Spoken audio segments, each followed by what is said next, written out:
Hello everybody, आज हम बात करेंगे 5 किंगडम सिस्टम क्लासिफिकेशन के बारे में जो आर.एच. व्हाइटेकर के द्वारा दिया गया है ना, जो मोस्ट एक्सेप्टेड है। तो है ना 5 किंगडम सिस्टम क्लासिफिकेशन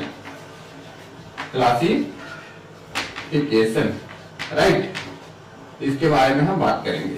राइट, तो सबसे पहले जो हमारा इसमें इंपॉर्टेंट चीज है कि आर.एच. व्हाइटेकर ने ये सिस्टम को किसने दिया है? आर.एच. व्हाइटेकर, रॉबर्ट व्हाइटेकर ने दिया है आर.एच.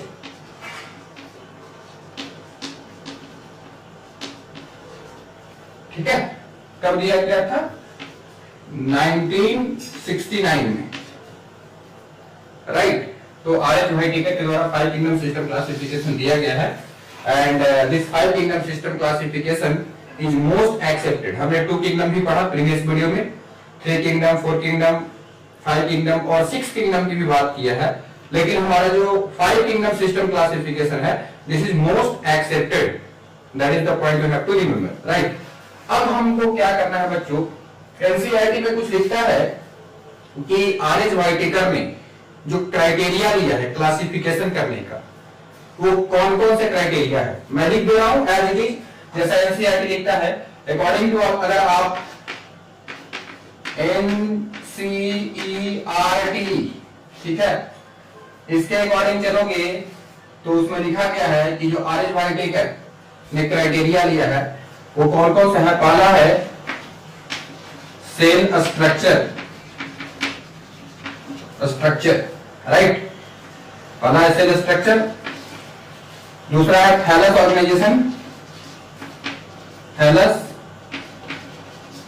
ऑर्गेनाइजेशन, ठीक है। थर्ड हो गया आपका जाकर के mode of nutrition right. Next हो जाएगा 4th नंबर पे रिप्रोडक्शन या मोड ऑफ रिप्रोडक्शन जो भी कहिए, एंड 5th नंबर पे हो जाएगा आपका जाकर के फाइलोजेनेटिक रिलेशनशिप।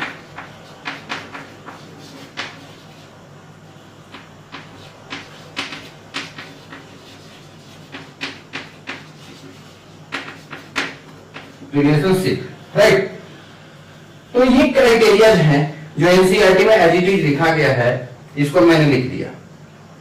इतने क्राइटेरिया है जो आर.एच. व्हाइटेकर के द्वारा एनसीईआरटी लिखता है कि लिया गया है 5 किंगडम सिस्टम क्लासिफिकेशन के लिए।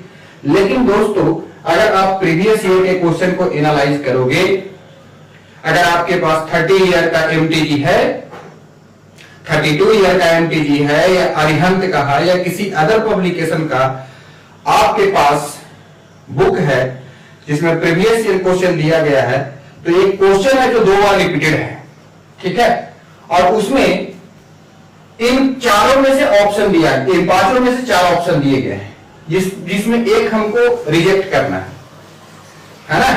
तो अगर आप एनसीईआरटी को देखें तो एनसीईआरटी में एक तरीके से हम कह सकते हैं कि मिस्टेक है।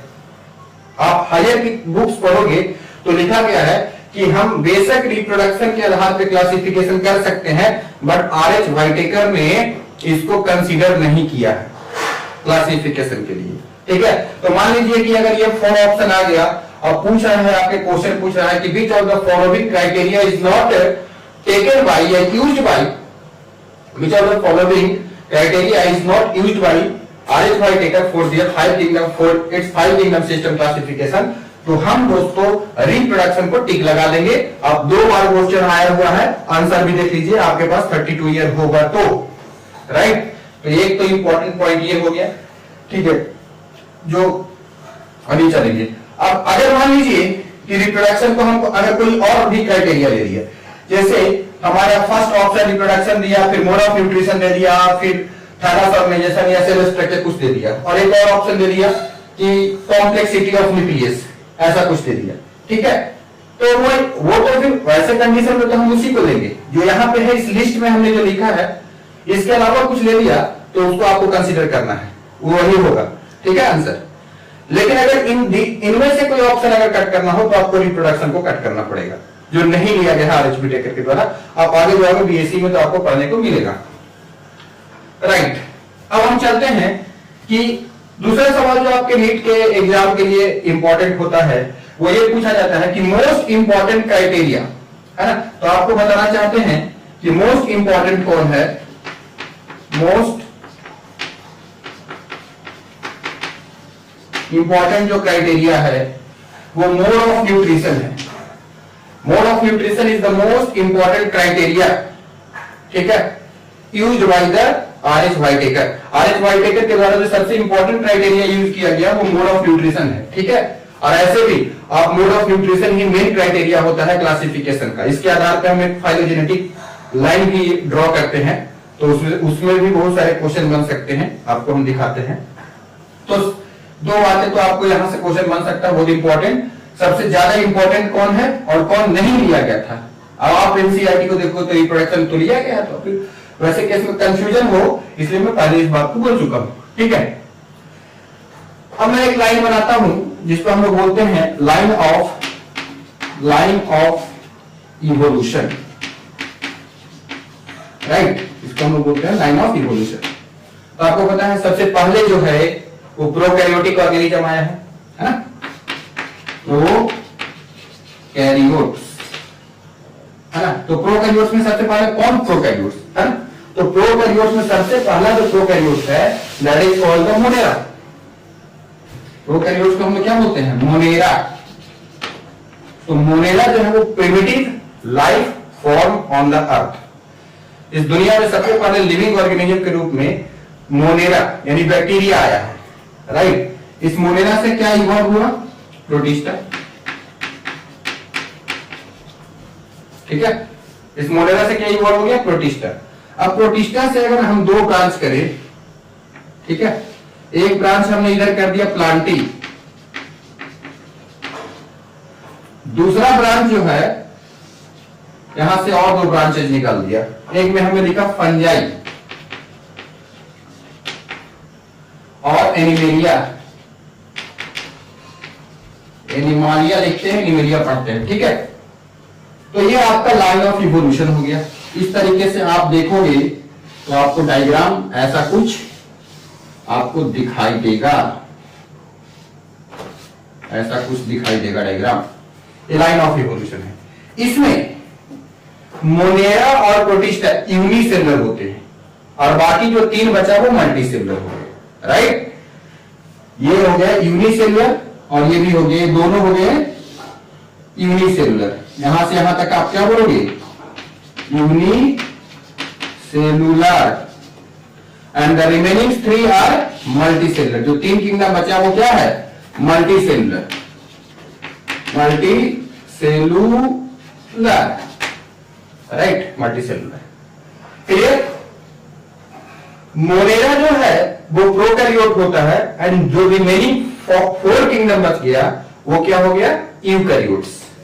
Monera is what, it is the prokaryotes and remaining four kingdoms are what, remaining four kingdoms are eukaryotes. आप इसको थोड़ा अच्छा से बनाइए, karyotes, remaining four kingdoms are eukaryotes and Monera is the prokaryote.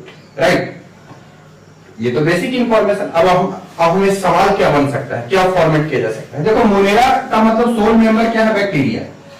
तो मोनेरा जो है, मोनेरा में ऑटोट्रॉफ प्लस हेटेरोट्रॉफ दोनों तरह का न्यूट्रिशन पाया जाएगा। प्रोटिस्टा में भी ऑटोट्रॉपिक प्लस हेटेरोट्रॉपिक दोनों न्यूट्रिशन होता है। प्लांटी ऑटोट्रॉपिक हो गया, फंजाई हो गया हेटेरोट्रॉपिक हो गया, और एनिमेलिया क्या हो गया, हेटेरोट्रॉपिक हो गया। समझ में आया भाई। प्रोटिस्टा में कुछ ऑटोट्रॉपिक भी होते हैं, जैसे क्राइसोफाइट हो गया, डाइनोफ्लैजिलेट हो गया, यूग्लेनोइड हो गया, ये सब ऑटोट्रॉपिक मोड ऑफ न्यूट्रिशन को शो करते हैं, है ना। उसके बाद फिर अगर आप फंजाई को कंसीडर करोगे तो फंजाई को कंसीडर किया जाता है, सॉरी स्लाइम मोड को कंसीडर करोगे तो फंजाई की तरह, यूनिसेलुलर फंजाई की तरह कंसीडर किया जाता है उसको। तो उसमें सेप्रोट्रॉपिक मोड ऑफ न्यूट्रिशन है।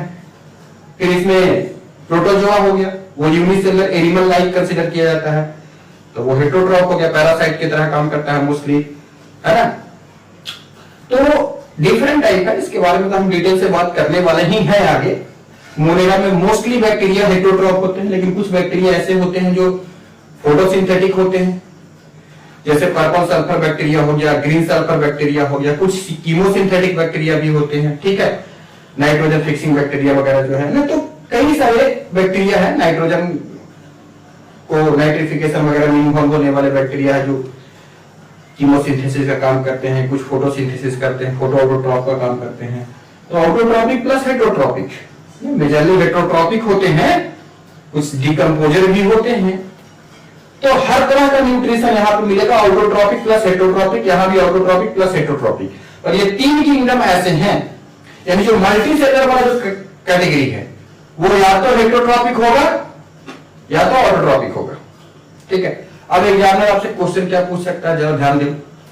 अगर मान लीजिए एग्जामिनर क्वेश्चन पूछा आपसे कि इन 5 kingdom system classification how many kingdoms, इन 5 kingdom how many kingdoms are only autotroph. देखो क्वेश्चन के वर्डिंग को पकड़ो, ओनली ऑटोट्रॉप पूछ रहा है, तो ओनली ऑटोट्रॉप प्लांट, देखो इसमें ऑटो प्लस हेटेरो दोनों है ना, ऑटो प्लस हेटेरो दोनों है, तो ये हो गया। अगर ओनली वर्ड को हटा दे, how many kingdoms are autotroph, 1 2 3, यानी वर्ड क्वेश्चन के वर्डिंग को बड़ा ध्यान से पढ़ना है, बड़ी अच्छे से पढ़ना है क्वेश्चन के वर्डिंग को। आगे चलते हैं, ओनली हेटेरोट्रॉप, इस 5 किंगडम में कितने ओनली हेटेरोट्रॉप है, तो हेटेरोट्रॉप तक कितना आंसर हो जाएगा 2। और हाउ मेनी हेटेरोट्रॉप, तो आंसर कितना हो जाएगा 1 2 3 4। तो ओनली है तो इसका मतलब हेटेरोट्रॉप पूछ रहा है, ओनली नहीं लगाया है इसका मतलब टोटल हेटेरोट्रॉप की संख्या पूछ रहा है, टोटल हेटेरोट्रॉप कितने किंगडम है इसके बारे में पूछ रहा है। अब हम ये 100% श्योर नहीं है कि ये क्वेश्चन आएगा, लेकिन इस तरीके से क्वेश्चन एग्जाम में फॉर्मेट किए जाते हैं, इस तरीके से क्वेश्चन एग्जाम में सेट किए जा सकते हैं जो प्रेजेंस ऑफ माइंड को चेक करता है स्टूडेंट की, ठीक है। क्योंकि इसका किताब में कहीं जिक्र नहीं होता है, ऐसा कुछ किताब में बोला नहीं जाता है, पर लिखा सब चीज होता है, पर ये ट्विस्टिंग होती है क्वेश्चन की इस तरीके से।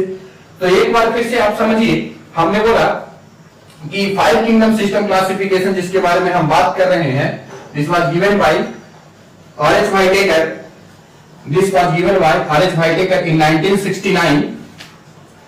अगर आप एनसीईआरटी के बुक के अकॉर्डिंग चलते हो तो सेल स्ट्रक्चर, थैलस ऑर्गेनाइजेशन, और mode of nutrition, reproduction and phylogenetic relationship, जिसको हम लोग इवोल्यूशनरी रिलेशनशिप भी कहते हैं।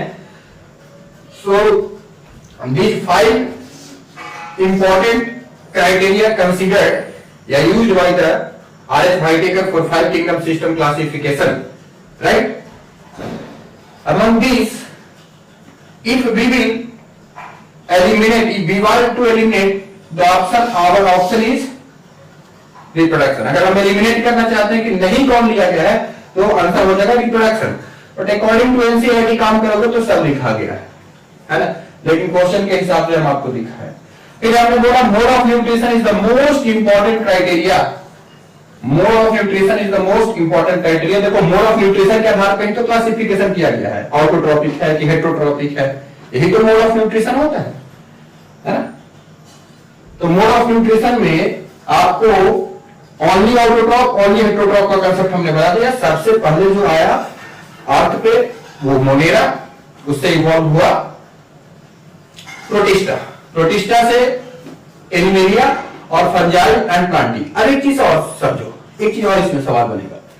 देखो फंजाई और एनिमेलिया, अगर क्वेश्चन पूछे कि 5 किंगडम सिस्टम में ज्यादा क्लोज रिलेशन किसके किसके बीच में है, प्लांटी और फंजाई के बीच में कि एनिमेलिया और फंजाई के बीच में, तो आप क्या आंसर दोगे? आपको तो आंसर साफ दिखाई दे रहा है वहां पे कि फंजाई और एनिमेलिया के बीच में ज्यादा क्लोज रिलेशन है, राइट। लेकिन ये किस आधार पे? मोड ऑफ न्यूट्रिशन के आधार पे। अगर मोड ऑफ न्यूट्रिशन के आधार पे अगर हम देख रहे हैं तो दोनों हेटेरोट्रॉप है, दोनों हेटेरोट्रॉपिक ऑर्गेनिज्म है, तो हेट्रोट्रॉपिक ऑर्गेनिज्म है, मोड ऑफ न्यूट्रिशन के आधार पे, on the basis of mode of nutrition fungi is more close related to animal, not fungi, not plantae. अब दूसरा ये क्वेश्चन स्पेसिफिकली अगर आपको बोल दे कि सेल वॉल के आधार पे, तो देखो प्लांट में भी सेल वॉल होता है और एनिमल में भी सेल वॉल होता है, तो इसके आधार पे तो दोनों क्लोज रिलेशन है। बट प्रॉब्लम यहां पे ये है कि प्लांट का सेल वॉल सेलुलोज का बना हुआ है, सेलुलोज होता है प्लस हेमी सेलुलोज होता है, पेक्टिन होता है, कई काफी सारे मेनली सेलुलोज का बना हुआ होता है, ठीक है। तो सेलुलोज का बना हुआ है और फंजाई का सेल वॉल काइटिन का बना हुआ है, chitin that is heteropolymer not plus नाम। तो प्लांट और फंजाई में दोनों में सेल वॉल प्रेजेंट है बट केमिकल कंपोजिशन अलग अलग है, ठीक है। सो अगर हम क्लोज रिलेशन देखेंगे तो हमारा ज्यादा मोस्ट क्लोजली रिलेशन जो है वो एनिमल और फंजाई के बीच में हो, क्योंकि मोस्ट हमने क्राइटेरिया इंपॉर्टेंट जो दिया है वो मोड ऑफ न्यूट्रिशन दिया है, ठीक है। तो इस तरीके से है। अब आगे हम लोग क्या डिस्कस करने वाले हैं, आगे क्या डिस्कस करेंगे, अगले क्लास में हमारा जो डिस्कशन होगा वो इस बात पे डिस्कशन होगा। पहले तो हम एक जो एनसीईआरटी में चार्ट जो ये बातें लिखी गई है कि कौन कौन से क्राइटेरिया, वो कॉलम बनाया गया है, चार्ट बनाया गया है, उसके बारे में थोड़ा सा हम डिस्कशन लेंगे। फिर उसके बाद फिर हम लोग आगे बढ़ेंगे और आगे बढ़ने के बाद फिर हम लोग हिट करेंगे मोनेरा को, मोनेरा के बारे में डिटेल से बात करेंगे। अगले वीडियो में मोनेरा पे हम लोग चर्चा करेंगे, लेकिन उससे पहले हमें एक कॉलम भी छोटा सा है वो देखना पड़ेगा, देख लेंगे हम लोग नेक्स्ट क्लास में इसको भी, ठीक है। Thank you for watching my video, अच्छा लगा तो शेयर कीजिए।